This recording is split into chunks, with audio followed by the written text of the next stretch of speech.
नमस्कार दोस्तों, कैसे हैं आप सभी। चलिए हम लोग काव्य शास्त्र के अंतिम कड़ी में साधारणीकरण को देखने वाले हैं, जो सभी एग्जामों के लिए अत्यंत महत्वपूर्ण होने वाला है। तो साधारणीकरण का सिद्धांत, साधारणीकरण का सिद्धांत क्या होता है, देखते हैं। साधारणीकरण का सिद्धांत, साधारणीकरण क्या होता है। असाधारण या साधारण और विशेष से सामान्य हो जाना, असाधारण का साधारण हो जाना और विशेष से सामान्य हो जाना, कवि और पाठक की चित्तवृत्तियों का एक लय हो जाना। मैं सामान्य शब्दों में आप लोगों को बता देती हूँ एक बार, फिर आगे बढ़ेंगे। जैसे कि हम लोग कोई नाटक वगैरह देखते हैं ना, जिसमें पात्र राम होता है और मतलब ऐसे लगता है कि जो हम लोग देखते हैं वो रियल हो रहा है, मतलब अपने आप में एक ऐसा महसूस होने लगता है कि जो हो रहा है, जो घटना घट रही है, जैसे राम का सीता को ढूंढना, उनका तड़पना, उनका दुखी होना, ऐसा लगता है कि ये रियल में हो रहा है, सामान्य भाव भूमि पे हमको सही लगना। तो यही होता है साधारणीकरण। आगे देखेंगे, ध्यान दीजिए आप लोग। अपने पराये की भावना समाप्त होने से साधारणीकरण होता है। अपने और पराये की भावना समाप्त होने से क्या होता है, साधारणीकरण होता है।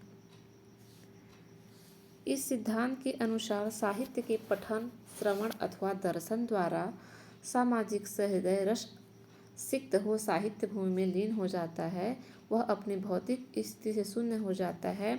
ऐसी स्थिति में वह रंगमंच पर स्थित नायिका या किसी पात्र को देखकर कथा के अनुरूप भावों से तादात्म्य स्थापित कर लेता है। रंगमंच पर हो रहे उद्योग उसे सहज और सामान्य लगने लग जाते हैं। बालकृष्ण की चेष्टाओं में उसे अपने संतान की घृणाएं नजर आने लगती हैं। ऐसी स्थिति में रंगमंच पर स्थित पात्रों का विशेषत्व समाप्त हो जाता है। जैसे कि बालकृष्ण का कोई प्रहसन नाटक चल रहा है ना, और वो घृणाएं कर रहा है, तो ऐसे लगता है हमको कि अब मेरा खुद का बालक ऐसे कर रहा है ना। तो वे सामान्य के धरातल पर आप पहुँचते हैं। यही क्या है, साधारणीकरण है। अब आप लोग समझ गए होंगे। काव्य में साधारणीकरण शब्द का प्रयोग रस निष्पत्ति के संदर्भ में हुआ है। इसका सर्वप्रथम प्रयोग भट्टनायक ने 10वीं शती ईसा पूर्व से ने रस निष्पत्ति संबंधी भरत मुनि के रस सूत्र की व्याख्या के अंतर्गत किया है। भट्टनायक का भुक्तिवाद का रस निष्पत्ति का सिद्धांत। भट्टनायक 10वीं शती में हुए थे और इन्होंने रस संबंधी भरत मुनि के रस सूत्र के अंतर्गत व्याख्या किया है, जिसे क्या कहा जाता है, भट्टनायक का भुक्तिवाद का रस निष्पत्ति का सिद्धांत। आगे है, साधारणीकरण में हमें यह समझना है कि साधारणीकरण किसका होता है। तो साधारणीकरण हम तो सिंपल वर्ड में देख ले कि क्या होता है, लेकिन किसका किसका होता है ये देखना है हमको। तो देखिए, साधारणीकरण स्थायी भाव का होता है, एक कूट में दे सकता है एग्जाम में। साधारणीकरण स्थायी भाव का होता है, विभाव का होता है, अनुभाव का होता है, संचारी भाव का होता है, पाठक या श्रोता के चित्त का भी होता है और कवि की अनुभूति का साधारणीकरण होता है। कुछ विद्वानों के मत दिए जा रहे हैं, देखिएगा। भट्टनायक के अनुसार, भट्टनायक पहले इन्होंने इनकी दिए साधारणीकरण, मतलब ये भरत मुनि के रस संबंधी है ना, इन्होंने रस निष्पत्ति पे पहले काम किया और साधारणीकरण दिया भट्टनायक ने। तो भट्टनायक के अनुसार भावकत्वं साधारणीकरण तेन ही व्यापारेण विभावदायः स्थायी व साधारणीकरण क्रियन्ते।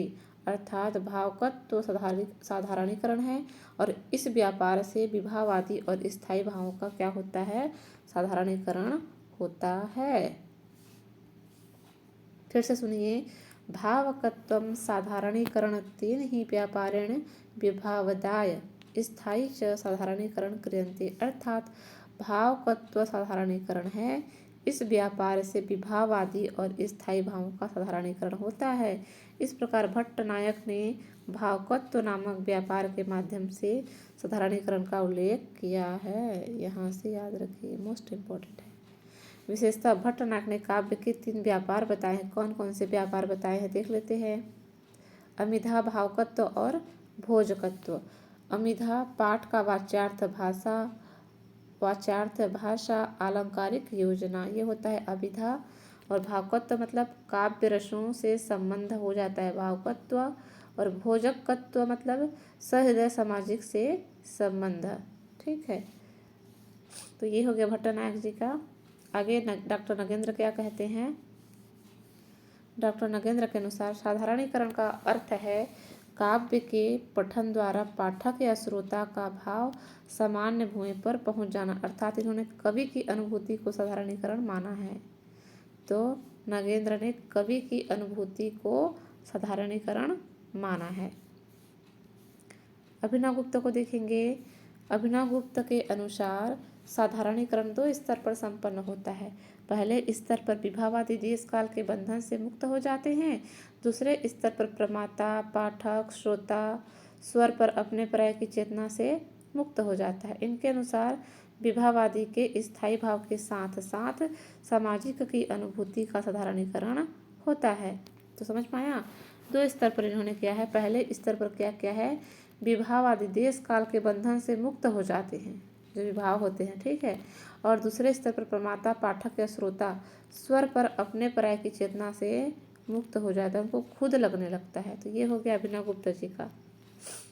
इनके अनुसार विभावादी के स्थायी भाव के साथ साथ विभावादी के स्थायी भाव के साथ साथ सामाजिक की अनुभूति का क्या होता है, साधारणीकरण होता है। आचार्य विश्वनाथ के अनुसार साधारणीकरण द्वारा ही प्रमाता और विभावादी में पूर्ण तादात्म्य की स्थिति को संभव मानते हैं। अर्थात इनके अनुसार जो विभावादी का अपने पर्याय की भावना से मुक्त हो जाना, कुल मिला के सभी ऐसे ही मान रहे हैं। ठीक है, शुक्ल जी का थोड़ा देख लेते हैं। शुक्ल जी का साधारणीकरण क्या है। साधारणीकरण और व्यक्ति वैचित्रवाद। शुक्ल जी का, रामचंद्र शुक्ल ने साधारणीकरण पर विस्तृत विचार किया है। उनकी पहली स्थापना यह है कि साधारणीकरण आलम्बनत्व धर्म का होता है। दूसरा यही है कि जब तक भाव का कोई विषय इस रूप में नहीं लाया जाता कि वह सामान्यतः सबके उसी भाव को आलम्बन हो सके, तब तक उसमें रस उद्बोधन की पूर्ण शक्ति नहीं आती। विषय का इसी रूप में लाया जाना हमारे यहाँ साधारणीकरण कहलाता है। शुक्ल जी ऐसा कहते हैं। और क्या कहते हैं शुक्ल जी। शुक्ल जी ने आलम्बन धर्म का साधारणीकरण माना है और इस प्रकार रामचंद्र शुक्ल के अनुसार साधारणीकरण का प्रभाव है। तो क्या क्या प्रभाव है देखते हैं साधारणीकरण का। वर्णित अथवा प्रदर्शित आलम्बन का सबके भाव का आलम्बन बनाना। दूसरा है आश्रय के समान आलम्बन के प्रति पाठक अथवा दर्शक का भाव हो जाना। आलम्बन मतलब समझ रहे हैं ना, हम लोग रस में देखे थे विभाव में आलम्बन विभाव और उद्दीपन विभाव, मतलब जिसका आलम्बन करके हमारे मन में जो रति प्रेम जो भी जागृत होता है, जैसे कि राम सीता को देखकर होता है, तो यहाँ पे सीता आलम्बन हो जाएगा, है ना। तो आश्रय के समान आलम्बन के प्रति यानी सीता के प्रति इस टाइप का है ना, पाठक अथवा दर्शक का भाव हो जाना, यही क्या कहलाता है, साधारणीकरण।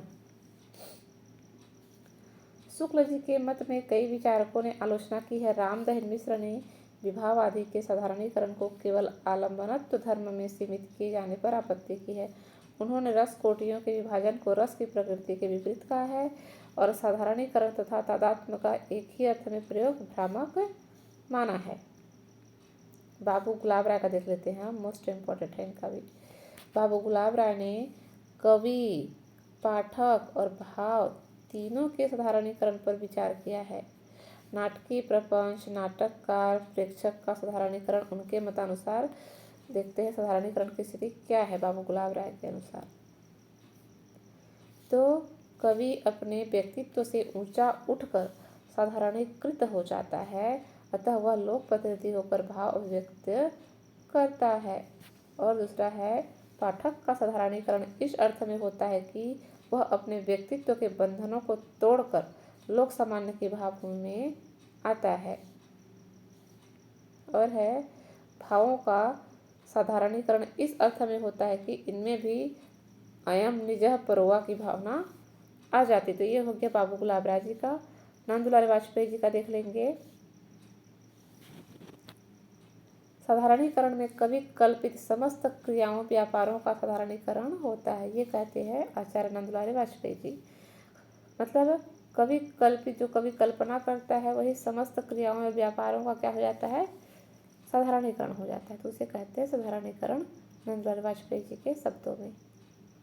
आगे चलेंगे। केशव प्रसाद मिश्र के अनुसार सहृदय की चेतना का साधारणीकरण होता है।